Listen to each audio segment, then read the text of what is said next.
Alright, this is the second part to Let's Read Flesh. Chapter 3. By the time they let me visit my father again, the Coral Queen had been pumped dry, mopped clean, and refitted with new gambling equipment.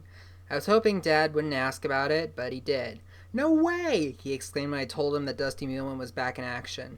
"They must have had 20 guys working on that boat," I said. My father was crushed.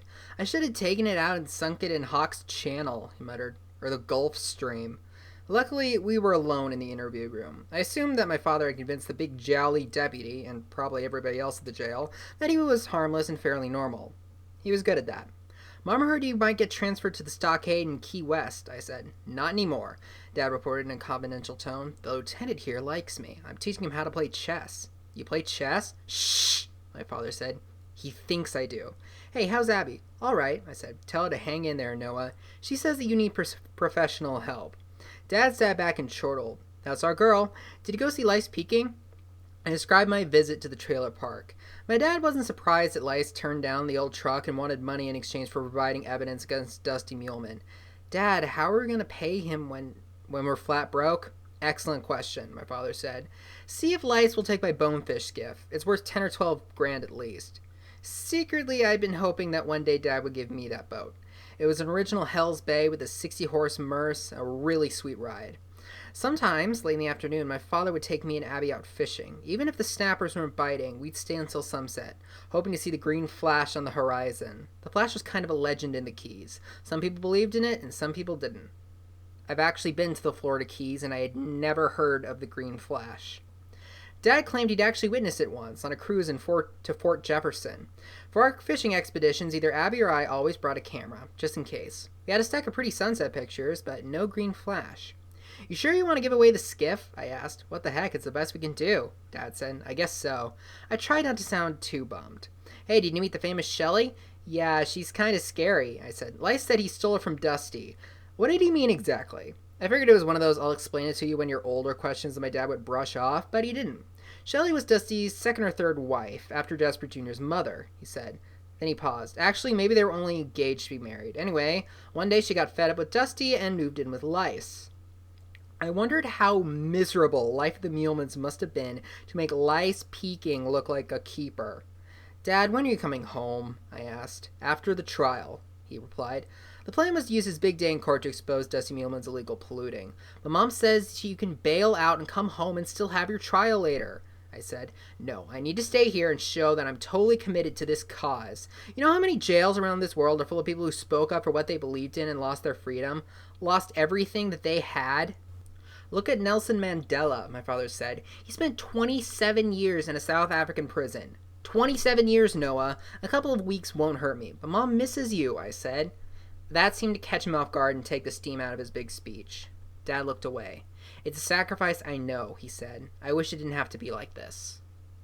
I didn't say anything about Mom and the plaid suitcase because she put it away. That morning I peeked in their bedroom closet. Her clothes were still hanging there. So were Dad's. When I stood up to leave, my father perked up slightly. He said, "Oh, I almost forgot. A reporter from the Island Examiner might drop by the house. It's all right for you to speak with him." "About what?" I asked. "My situation." "Oh, sure, Dad." His situation? Sometimes it's like my father lives on his own weird little planet. In July, the days get long and stream together. I try not to look at the calendar because I don't want to think about time passing. August comes way too soon, and that's when school starts in Florida. Summer mornings are mostly sunny and still, though by mid-afternoon huge boiling thunderheads start to build over the Everglades, and the weather can get interesting in a hurry. I've always liked watching the sky drop down like a foamy purple curtain when a summer storm rumbles across Florida Bay. If you're on the ocean side of the islands, it can sneak up on you from behind, which happens a lot to tourists. That's where we were going, to Thunder Beach, when a squall rolled through after lunch. Tom, Rado, and I hunkered in the mangroves and held our skateboards over our head to keep the raindrops out of our eyes. It took like half an hour for the leading edge of the storm to pass. Then the wind dropped out, and the only sound was a soft, sleepy drizzle. We crawled from the tree line and brushed the leaves off our arms. Not surprisingly, the lightning had spooked everybody away from the park except for us. Before heading to the water, we scanned the shoreline for pollution warnings. Whenever the biologists from the health department find too much bacteria, they post "DANGER!" signs up and down Thunder Beach. No swimming, no fishing, no anything. Only a certified moron would dive in when the beach was posted. I was glad to see that the water was okay, especially when a big loggerhead turtle bobbed up to the surface. The three of us stayed real quiet because we thought the turtle might be coming ashore to lay her eggs, though usually they wait until dark. Loggerheads have lousy eyesight, so we were pretty sure she didn't notice sitting there, but she didn't swim any closer. It wouldn't have bothered her if she decided to crawl up and dig a nest. Most of the keys are made of hard coral rock, and there aren't many soft beaches like you'd find up coast at Pompano or Vero. The mama turtles down there here don't have lots of options, so we leave them alone. It's the law, too. After the loggerhead swam off, we jumped in and goofed around until Tom cut his ankle on a broken beer bottle that was buried in the sand. Wow, that escalated quickly. Rado and I helped him hop back to shore, where we tied his Dolphins jersey around his foot to keep the cut from getting dirty. Insert joke about the Miami Dolphins here. I seriously can't be bothered. Rado took him home while I skated alone down the old road, back toward Lice Peaking's place. Nobody answered the door, and I was already down the steps when Shelley appeared from behind the trailer and nearly scared the you-know-what out of me. She was barefoot and carried a long, rusty shovel. "What do you want now?" she asked. She wore cut-off jeans and a sleeveless top that showed off her barbed wire tattoo. "I need to talk to Mr. Peaking again." I said. "Well, he's not available at the moment." "That's okay, I'll come back another time." Shelley noticed that I was staring at the shovel. She laughed and said, "Don't worry, it wasn't lice I was putting in a hole. It was last night's dinner." I nodded like it was the most normal thing in the world, burying food in your backyard. "Lobster shells," she explained. "I don't want them stinking up the garbage, because they're out of season. Next thing you know, some nosy neighbor calls the grouper troopers, and then Houston, we got a problem." Some of the locals in the Keys poach a lobster here and there in the off months. Not even my dad gets upset about that. "What'd you want to talk to Lice for?" Shelley asked. "Just some business between him and my father." She was so much taller than me, I had to tilt my head back just to see her expression. She was smiling when she said, "Important business, huh?" "Yes, ma'am." "Come inside and have something to drink." "No thanks, I'm soaking wet." "So is Lice," Shelley grunted, "but from the inside out." She jerked open the screen door and I followed her into the trailer. Lice Peaking was stretched face down on the blue shag carpet and he wasn't moving. I didn't see any blood, which was a relief, but I couldn't hear him breathing. Shelley said, "Oh, don't worry, he's not dead." She gave a sharp kick to his ribs and he started to snore. "See?" she said. "Tell me your name again." "Noah Underwood." "You're Payne's oldest?" "That's right," I said. Shelley tossed me a Coke from the refrigerator and said, "Your daddy's a curious specimen." Somehow it sounded like a compliment. I guzzled the soda in about 30 seconds while I edged towards the door. The perfume that Shelley had on was making me dizzy. It smelled like a bag of tangerines. Tangerine. The flavor of paradise. She sat down on the cane stool and motioned me to do the same, but I stayed on my feet. I wasn't sure what would happen if Lice Peaking woke up, and I wanted to be ready to run. Shelley said, I've known Payne since back when he and Dusty used to fish charters out of Ted's. He was always a gentleman. Your daddy, I mean, not Dusty." "Yes, ma'am." "How come you're acting so skittery, Noah?" I couldn't come out and tell her that she was the reason that everything about her, from her face to her feet, was at least twice as big as her mother's. So I said, "I'm going to be late for violin practice." That was a really lame lie. We don't even own a violin. Abby takes piano lessons on a portable electric keyboard that my father bought from a consignment shop in Key Largo. "Now, Noah," Shelley said, "that's not the truth, is it?" "No, ma'am, I'm sorry." "Please don't grow up to be one of those men who lie for the sport of it," she said. "And most men do. That's a fact." As Shelley spoke, she was staring down at Lice Peaking, and not in an admiring way. "That's why the world is so messed up, Noah. That's why history books are full of so much heartache and tragedy. Politicians, dictators, kings, phony baloney preachers, most of them are men, and most of them lie like rugs," she said. "Don't you dare grow up to be like that." At first I thought she was making fun of me, but then I realized that she was serious. "Your daddy doesn't drink, does he?" she said. "That's truly amazing." It was sort of unusual for the Keys. People who didn't know my father assumed he had to be drunk to do some of the things he did, but he wasn't. He never touched a drop of alcohol, even on New Year's. It wasn't even a religious thing. He just didn't care for the taste. That is me. That is me exactly. Now I really like Payne Underwood. He can sink boats all he wants. "Why can't I find a guy like that?" Shelley said in a small voice. I couldn't help that she noticed that she was using Lice Peaking's head as a footrest. It didn't seem to bother him, though. He kept snoring away. "You go to the public school?" she said. "Then you must know Jasper Jr." "Sure," I said. "Is that boy still nasty as a pygmy rattler?" "Nastier," I answered honestly. Shelley shook her head. "He's been that way ever since he was about 3 foot high. Honestly, I don't see a bright future there." Her mentioning Jasper Jr. reminded me of what my dad said about Shelley and Dusty Muleman, about how she gotten so fed up with him that she moved out. I decided to find out if she still felt that way. Didn't you used to work on the Coral Queen? I asked. For almost 3 years, said Shelley. Was it a fun job? She rolled her eyes. Tending bar? Oh yeah, it was a barrel of laughs. Very glamorous too. Come on, what are you driving at? Nothing, I swear. There you go again, Noah. Shelley was sharp when it comes to sniffing out fibs, so I just came out and asked her, Did you ever hear about anything crooked going on with that boat? Crooked how? She asked, like dumping sewer water into the basin. She laughed in a way that sounded hard and bitter. Sweetie, she said, the only sewage I ever saw was the human kind. That's what you call the downside of my job. Oh. This has something to do with your old man, doesn't it? About him sinking Dusty's boat? Maybe. It sounded stupid as soon as I said it. Maybe almost always means yes. Okay, let's hear the whole story. Shelley cocked her head and cupped one of her ears, which had like 5 silver rings on it. Come on, Noah, she said. I'm listening. There was no way I wasn't going to cave in and blab everything. She was a pro at shaking the truth out of guys who were a lot bigger and tougher than I was. But then Light Speaking came to the rescue. He stopped snoring, flopped over on his back, and opened one bleary red eye. Shelley thumped him with both heels and said, Get up, you sorry sack of beans, before I park that slimy aquarium on your head. I did not wait around to see if she was serious. I like Shelley. Chapter 4. The next morning, the lawyer stopped by our house. Mr. Shine looked about 1,000 years old, but Mom said he knew his way around the courthouse. She'd hired him twice before to get my father out of trouble. Mr. Shine put his briefcase on the kitchen table and sat down. He looked mopey and gray, and his eyelids drooped. Abby said he reminded her of Eeyore from Winnie the Pooh. My mother began making a pot of coffee and dropped hints that Abby and I should leave them alone. Abby grabbed a bagel out of the toaster and ran off to play on the computer. I got my spinning rod from the garage and biked up to the drawbridge at Snake Creek. The police won't let you fish from the top of the bridge because of the traffic, but you can go down underneath and cast from the sandbags in the shade. Sometimes homeless people sleep under the bridges, but they usually don't bother anybody. Last time I'd been to Snake Creek, some woman in an army jacket had made a campsite high on the bank under the concrete braces. She'd even started a small fire, burning the wood slats from a broken stone crab trap. I gave her a nice mangrove snapper that I caught, and she had it cleaned and cooking over the flames in 5 minutes flat. She said it was the best meal she'd eaten in a year. The next day, Abby and I went back with some homemade bread and a pound of fresh Gulf shrimp, but the lady was gone. I never even got her name. On the day Mom was meeting with Mr. Shine, nobody was under the bridge when I got there. The tide was running in from the ocean, and schools of finger mullet were holding in the still water behind the pilings. Every so often they start jumping, trying to escape some bigger fish that was prowling for lunch. I started casting a white bucktail, and in no time jumped a baby tarpon that wasn't even 10 pounds. Then I hooked something heavy, probably a snook, that ran out 100 feet and broke the line. I know next to nothing about fishing. I'm just reading what's in front of me. I might have to do research to understand what I just read out loud. As I was trying on another jig, I heard an outboard engine. It was a john boat, maybe 12 feet long, monitoring along Snake Creek.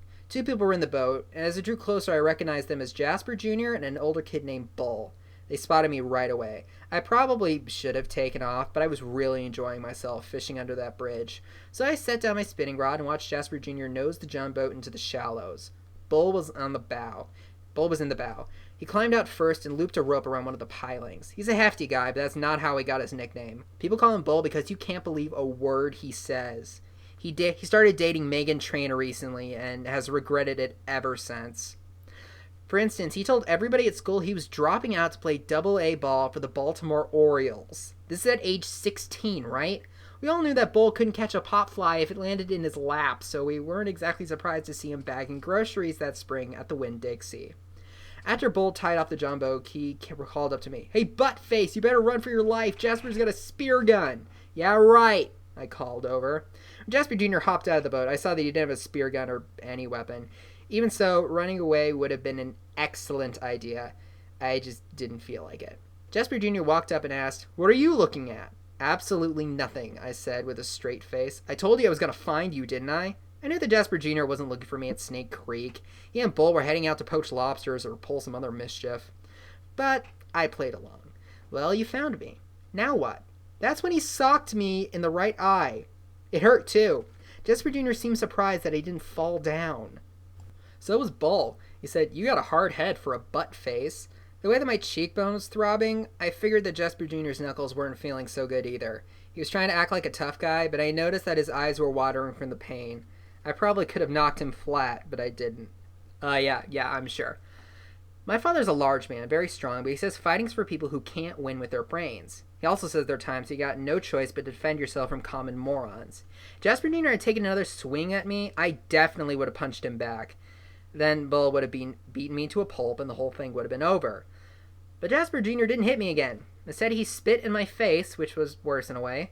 He forced a laugh and called me a couple dirty names and headed back towards the John boat. He was shaking them with the hand that he hit me with as if there were a crab or a mouse trap attached to it. Bull was following behind, cackling like a hyena. They got into the boat, and Jasper Jr. jerk-started the outboard while Bull shoved off from the bow. I pulled at the front of my shirt and wiped the spit off my face. Then I grabbed the fishing rod and took aim. The bucktail jig I happened to be using weighed 1/4 of an ounce, which doesn't sound like much until it thumps you in between the shoulder blades, which is where I thumped Jasper Jr. It was an awesome cast, I gotta admit. The hook on the jig snagged firmly in the mess of Jasper Jr.'s ratty old basketball jersey, and he let out a howl. I gave a stiff yank, and he howled again. In panic, he twisted the throttle, and the John boat picked up speed, but that didn't help. Jasper Jr. was stuck on the end of my line like a moray eel. He hauled for Bull to cut him loose, which was all right with me. I'd made my point. Bull found a knife and clambered to the back end of the boat, which turned out to be a humongous mistake. With so much weight in the stern, Bull, Jasper Jr., and the engine, the bow tilted upward, and the John boat began taking on water. No sooner had Bull reached behind Jasper Jr. to cut the fishing line than the motor gurgled to a dead stop. The blue-green water of Snake Creek was pouring in over the transom, but nobody in the John boat moved. Jasper Jr. was yelling at Bull, and Bull was yelling back, and they just kept getting wetter. By now, the motor was completely submerged, and the bow was pointed nearly straight up, which meant that the boat was about to capsize. Bull was the first to jump, with Jasper Jr. right behind him. They started swimming like maniacs towards the bumpers of the bridge, cursing the whole way. They were making such an awful racket that the mullet scattered out of the eddies, and I knew that fishing was pretty much shot for the afternoon. So I reeled in my line and made my way up to the slope, towards the highway. "You did what?" Abby said when I told her what happened. "Geez, you're as whacked as Dad. I didn't sink their stupid boat. They sunk it themselves." Abby muttered in exasperation. "If this keeps up, we're going to get run out of town. Mom will put the house up for sale. Jasper Jr. spit on me." I said, "What happened to your eye?" He did that too. After examining my bruise, Abby seemed more sympathetic. "From now on, don't go anywhere without Tom or Rado," she advised. It would have been a sensible plan, except that Tom's family was heading to North Carolina for the rest of the summer, and Rado was going camping in Colorado with his mother and stepdad. Tom and Rado were my best friends, and without them, I was basically on my own. Mom came into the bedroom, and the first thing she noticed, naturally, was my black eye. I told her the whole story. Abby hung around to make sure. My mother was real angry, but I begged her not to call Dusty Muleman and tell him what Jasper Jr. had done. "It'll just make things worse," I said. "What could be worse than getting punched and spit at?" she asked. "Lots of things. Trust me, Mom." "Noah's right," Abby said. "We'll discuss this later." My mother's mouth wasn't moving much when she talked, which meant that she was still mad. "Noah, please go wash up. There's a gentleman in the living room waiting to speak with you." "Who is it?" I asked. "Is he from the police?" "No, from the newspaper," Mom said, making that sound even worse. "Apparently, your father thought it would be a brilliant idea to have an article written about himself. He sent the reporter here to interview you." Abby rolled her eyes. "You've got to be joking." "I wish I were," said my mother. "Hurry up, Noah, and put on a clean shirt, please. I don't want you looking like some sort of juvenile delinquent. Then you ought to put some makeup on that shiner," Abby suggested. "No way," I said. But it was too late. The reporter's name was Miles Olmat. He was thin and blotchy, and his nose was scuffed up like an old shoe. Mom had stationed him on the sofa so that he could set up his tape recorder on the coffee table. On his lap, he had a lined yellow pad that was covered with scribbles. I sat down in the tall armchair where my father usually sits. Mom had dabbed some flesh-colored powder around my black eye, and she must have done a good job because Miles Olmat didn't seem to notice. He asked what grade I was in, what sort of hobbies I enjoyed, did I own a dog or a cat, the usual stuff. He was pretending to be nice, but I could tell it was a chore. He was dying to get to the juicy parts. "I understand you've been to visit your father," he said finally. "That must have been tough." "Not really. I was trying to sound cool and kind of bored." "Yes, well, this isn't the first time your dad's had a scrape with the law, is it?" "No, sir. Do you remember about the other times?" he asked. I just shrugged. It was amazing that Mom had left me alone in the room with this guy. I knew she was hovering somewhere nearby, but at least for now I was free to say what I wanted. "I found an old clipping about the Carmichael family," Miles Olmat said. He held up the photocopy to show me. "That was a long time ago," I said. "Only 3 years." "Are you sure?" I asked, although 3 years sounded about right. All right, here's what happened the way that my father told it. The Carmichaels drove their 40-foot gas-hoggy motorhome all the way to the Keys from someplace up in Michigan. They were too cheap to rent a space at an RV park, so they parked along Highway 1 near the Indian Key Bridge and camped there for 3 nights. That would have been no big deal, except for the way that they treated their dogs. 2 chocolate Labrador retrievers that rode along them in the motorhome. One morning, my dad was heading out on a tarpon fishing charter when he spotted Mr. Carmichael whipping the dogs with a bungee cord. Crucify them! I guess the dogs had an accident inside the Winnebago or something. Anyhow, they were crying and yipping and trying to get away, but Mrs. Carmichael, who was the size of a whale, was standing on their leashes so that Mr. Carmichael could beat them. When Dad saw that, he freaked out. He beached the skiff, took off his tarpon gaff, and flattened every single tire. I think there were like 8 of them on Carmichael's RV. And he put the 2 Labradors in his boat and went fishing. Sheriff's deputies were waiting on the dock at the end of the day. My father confessed right away, as he always does, but he wouldn't apologize. He also wouldn't say what he'd done with the dogs because he knew they'd be safer away from the Carmichaels. That time, Dad only spent 2 nights in jail before he let my mom bail him out.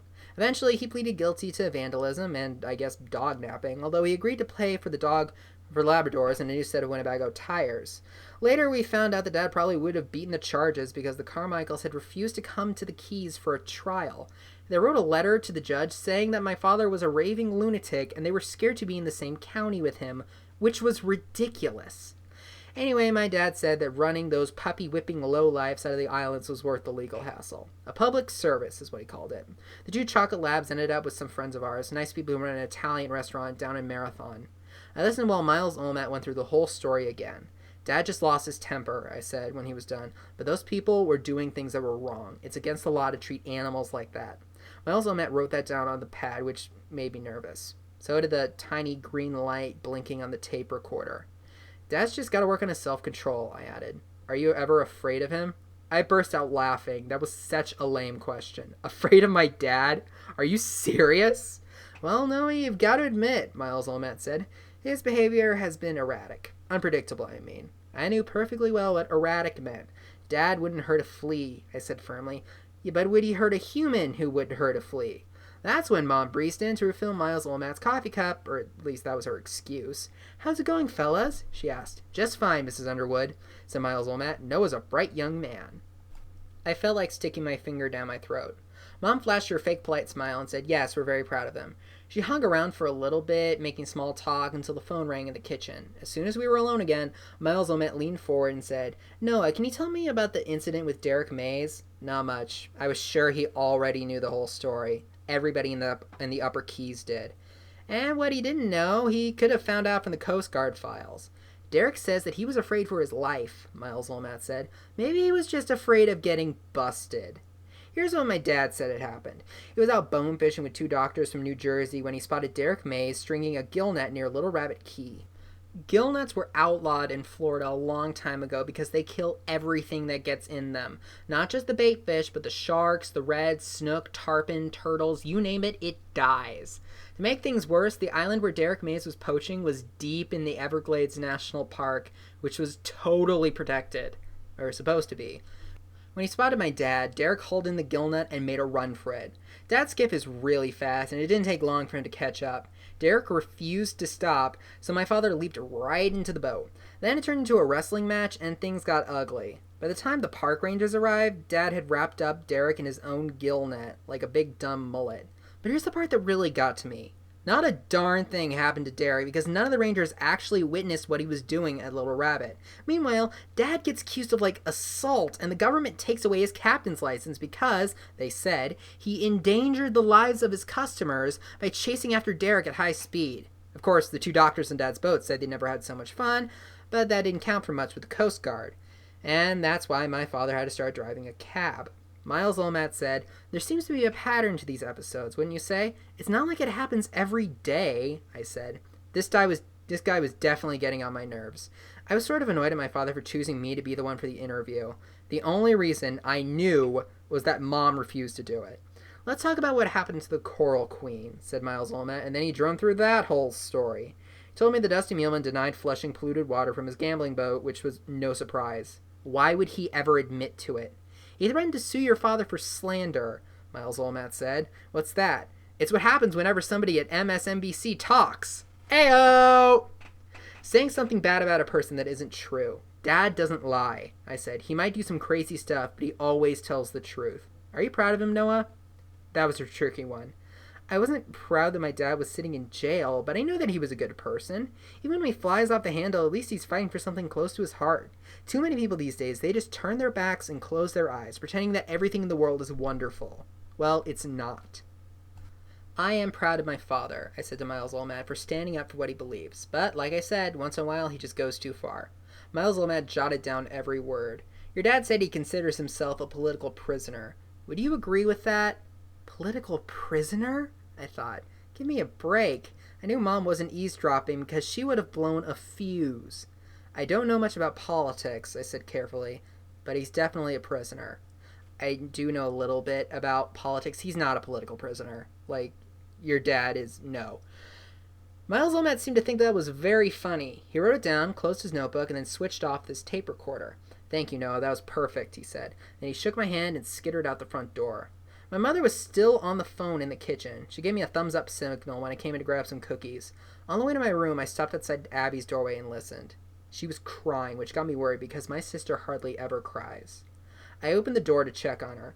She was sitting on the edge of the bed with a box of Kleenex in her lap and a pile of pink crumpled-up tissues on the floor. I could tell that she was really upset because she didn't holler at me for barging in without knocking. What's wrong? I asked. It's Mom, she sniffled. I just saw her. She seemed okay. Abby shook her head. That lawyer, Shine. She was trying to catch her breath between sobs. What about him? He won't take Dad's case? Worse, Abby stammered. I heard Mom ask him. Here she paused to catch another tissue dab at her eyes. Ask him what? I said impatiently. She didn't know I was standing by the door. Abby, it's all right. Calm down, okay? Okay, she straightened up and swallowed hard, and for a moment she looked like her old brave self. Now tell me, what was Mom asking Mr. Shine about? The D word, my sister whispered. Divorce? Abby nodded. Her lower lip began to tremble and her shoulders went kind of slack, so I sat on the bed and put one arm around her and tried to act stronger than I felt. It just got real. Things just got real up in here. Alright, now that things got real fast, I'll see you for the next part of the Let's Read of Flesh.